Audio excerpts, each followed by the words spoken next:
This morning on The Dish, a seafood specialist with authentic ties to the briny deep and one of its star attractions. Luke Holden grew up in Cape Elizabeth, Maine, a third-generation lobsterman who started learning the trade at age 13.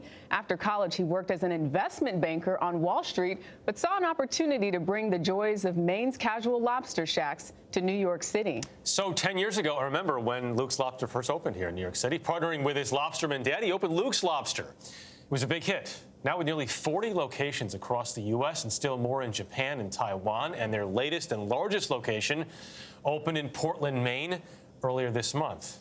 Luke Holden, good morning, and welcome to The Dish. Good morning. Thanks for having me. So was it the first? Was it the Upper West Side? Was that the first spot? East Village. East Village was the first spot. I remember when it opened. I mean, what were those? When you think back on those days, what do you think about? It was wild. So I was still doing investment banking when we opened the first Luke's Lobster. And so I got there early in the morning to help set up, got back to my desk, and it was crickets for the first couple hours. And I was like, oh, this is too bad. Like, I was hoping a little bit more excitement, a little bit more sales. They checked in with me at 2 o'clock, and they're like, we're sending your father back up to Maine, where we've already sold 300 or 400 lobster rolls. It was a huge hit on day one. Crazy. I got to ask, you got to point out everything we have here in the spread. I think I can make most out, but please let us know what we're about to eat. So we have our traditional Maine lobster rolls at the end there, a fisherman's feed with new potatoes, corn, mussels, clams, new shell Maine lobsters. We've got our clam chowders, our Jonah crab cake, and then finishing off with a authentic blueberry Maine pie. Wow. What's the drink? Oh, yeah. Spritz and Giggles. So it's a it's a strawberry rhubarb puree with fresh lemon juice and a little bit of sparkling wine on top. It's perfect for us in the morning. It is. Spritz and Giggles, right? Yeah. Cheers. Cheers. Was this really a side project for you, that it was just sort of this idea of, you know, maybe let me just give it a try? Yeah, it really was. So I got the opportunity to grow up in a fishing family, on the back of boats, in production facilities, third-generation lobsterman.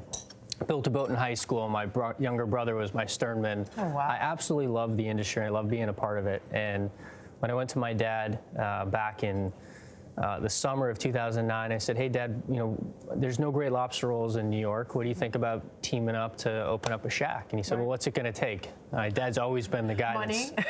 Yeah, I said, well, I think $30,000. Today, when you think about $30,000, and then you found your partner on Craigslist? You know, so we started like kind of the height of the recession. Right. And that was, that afforded us some opportunities. So we've got some of the great leaders of our organization today, and they were with us on day one, and they took a flyer on a restaurant brand, a lobster roll shack, because of the economic conditions. They needed a job. Can I go back to the Craigslist though? What you found your partner on Craigslist? Literally, it said something like, opening up a Maine-style lobster shack, need a can-do attitude, experience not necessary, do you want to join? And I got 500 or 600 applicants, and my partner is this brilliant guy, just graduated from Yale, was writing with food, and we flew him up to Maine. He met with my dad, my uncle, and they're like, yeah, this guy's clearly smarter than you are. He seems very honest and very hardworking. Let's give it a go. Well, this is delicious. What makes it so different? For us, so we're a vertically integrated group at this point in time. We work directly with cooperatives of fishermen. We bring it into our production facility in Saco, Maine, and then we ship it all across the world. So half our business is the 40 restaurants that we manage, own and manage, and then the other half are partners like Whole Foods.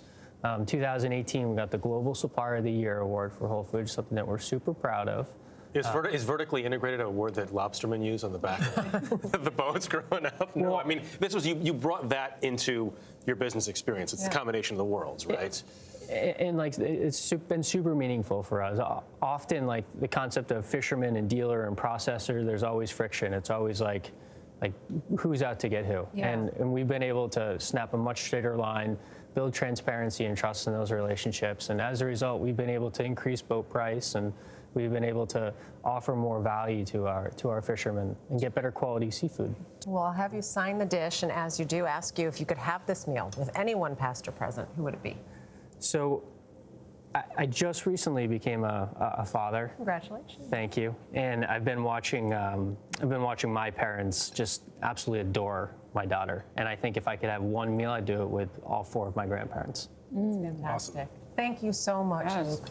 If you want more on Luke Holden, Luke's Lobster, and more, you can head to our website, cbsthismorning.com.